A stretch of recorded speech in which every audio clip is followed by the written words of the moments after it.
I just started my morning off with the level 10 cringe fest because there's like dust all over my windshield and like dirt, and I went to wipe it off, but I was out of windshield washer fluid, so my wipers literally just started dragging dirt across my windshield and it freaking broke my heart. Anyways, I hope everybody's having a great day. Today, I'm here to tell you about my 1 year ownership of the BRZ. So as of Friday, today is Wednesday, I've actually owned the BRZ for 1 full year. In that time, I've put 23,350 kilometers on it, approximately. That's what I'm at right now. And I've driven this car quite a bit. And I say I've driven this car quite a bit because my commute to work is about 30 kilometers. So I've driven this car obviously a lot of places outside of work for a fair bit of time. Because even when I went to Quebec, that was like a good almost 1,200 kilometer weekend just going to Quebec. Anyways, before I get really into this, I just want to say something to my subscribers, and that is that over the next, I would probably say 2 weeks, I have quite a busy schedule going on with just things outside of work and YouTube and stuff like that. And I kind of, in the past, like when I first started YouTube, I just really wanted to put out content all the time, which was fine, but I've gotten myself to the point where I'm happy with the quality of the content that I put out. And I feel like if I'm not, being able to put out the quality I want because of time restraints or something, you guys may notice, such as last week where there was only 2 videos, and I apologize for that. I'm gonna do my best to do at least 3. I don't want to give you guys junk just to say I gave something. And if you're not subscribed, go subscribe. Anyways, today we're going to talk about my 1 year ownership with this car. This car has been fantastic. I wintered this car through like the Ontario winters, if that means anything to you. I've driven this car. This has been my daily driver basically since I bought it. The first thing I did with this car, I took it camping, jammed it full of stuff, and ever since that day, this car has not let me down.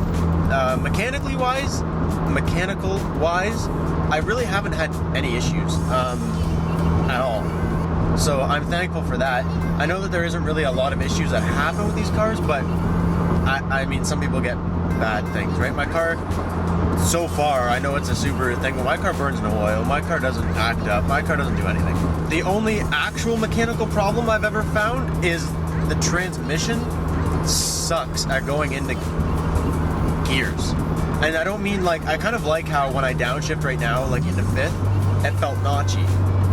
And that's good. Like, I kind of like that feedback. Like, this is nice feedback.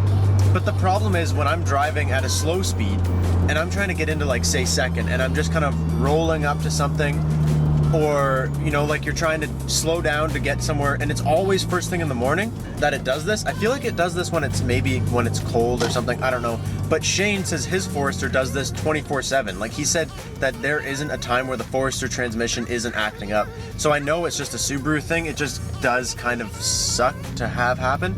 And what happens is it locks me out of gears. So I'll be driving and say I'll come up to the train tracks that I'm about to cross up here, and I'm like, okay, I want to go into 2nd to cross the train tracks. And I go, and it's like impossible to get it in. You have to, like, I don't even know if there's a real technique. My technique is I try and get it into 2nd a couple times, it never goes into 2nd. Then I put it back into neutral, let the clutch out, rev it really high to get everything in there spinning, which is what I'm like imagining happening. I don't really know if that's real. And everything in there spins, and I'm gonna scrape over these train tracks.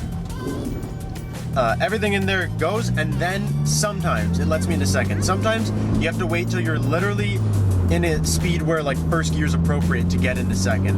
And sometimes it does it with like 3rd and 4th gear too. So, I don't know. And one thing I did notice though was when I changed the transmission fluid, it made it worse. So I drove it for 20,000, it got better. Then I changed tranny fluid, and it got worse again. So maybe once it's full of crap in there, it doesn't block you as much. When it's loose, it does whatever it wants. I don't really know how this stuff works. That's just my experience with it. And the reason I said at first I've had no mechanical issues is because that's not really like a mechanical issue. That's just like a Subaru thing. It's not like my engine's been blowing up. So other than that, specifically though, there's been nothing. A few things that have happened with the car. The tail lights have condensated, but that's known. It's a known thing that happens. Everybody's taillights condensate. My solution was, I said, well, taillights are already condensating, screw it. And I cut the lens off, painted them black. Literally did that like maybe a week ago. You guys should go check it out. It looks so nice with the black housing. But that was my solution. Because Subaru stopped giving out taillights to people with condensating taillights because everybody's taillights condensated, so they couldn't just keep forking them out. So I was just like, whatever, if I'm not gonna get new ones, I'm gonna make these ones look really sick. And I did, and I'm really happy with how they turned out. And another thing that people say that I was like, this is so weird when I bought this car, they're like, it has soft paint. And I was like, what the hell do you mean soft paint? Like, that makes no sense. I watched a video that somebody made, and they were like, look, I've driven this car for however long, and I don't have any like really bad stone chips or anything. And I was like, okay, it should be fine. My front bumper is destroyed, like faded, destroyed, got stone chips all over it. It's disgusting. I actually despise what's happened to my front bumper. When you look at my car, it's just, you don't notice it. You guys wouldn't notice it. But when I'm cleaning it, everybody knows that's when you find your problems. When I'm cleaning my car, man, and I get to my front bumper, like it's just the saddest sight. It's so mangled, and I don't know what to do about it. Like, I think I'm just gonna let it die, maybe get it resprayed, maybe get a new bumper in the future. I don't really know, but at this point, like, it's dead. But as far as the complaints section, I guess that's it. That sums everything up. That's all my complaints. I have no other complaints. I drove this car through the winter. I put on a set of winter tires with the rims and the rubber. It cost me $500 Canadian, and that's like a low quality tire. And this car held its own. I put a 60-pound bag of sand in the trunk. Dude, like, best rear wheel drive car I've ever driven in the snow. I swear to God, I've worked at dealerships for a lot of years now, and this is by far the best rear wheel drive car I have driven in the snow. It's just the balance, the weight, everything. There's a bunch of videos I have on driving this car in the winter. If you're interested, go check out the channel, go back a little while, and you'll find all those from when it was last winter. Then when summer came, I threw on new rims, new tires, I threw on an exhaust, I put on ISC coilovers, just starting to get the BRZ dialed. I want to get some spacers. I'm going to get headers. I have lips and skirts and stuff that aren't even on the car yet that you guys don't even know about. But overall, I just want to, I'm ecstatically happy with this car. It has never let me down. It's been everything I've expected it to be. I haven't modded the hell out of it yet. I've just been enjoying it kind of in its more raw form, and I love it for that. I love everything about this car. I love the torque dip. I hate the torque dip, but I love it. It's such like a personality kind of thing with the car. If you guys think this is the car for you, I would 100% recommend doing it. I don't care what anybody says about power, this, that, the other thing, rear wheel drive. This car has done everything I've asked it to and more. It's gotten me through everything. It's been reliable.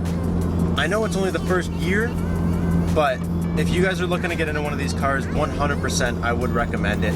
I've had a great experience with it, and I'm sure you guys will have a great experience with this car too. But after driving this car for a year, those are all the complaints and things that I have to say. Other than the few complaints that I really had, I really truly do love this car. And I'm not going to keep you guys here all day today, so thank you so much for watching. Please go subscribe if you are not already subscribed so you don't miss all the awesome content that I try to give to you guys every single week. Thank you guys for watching. I will catch you next time. Peace out.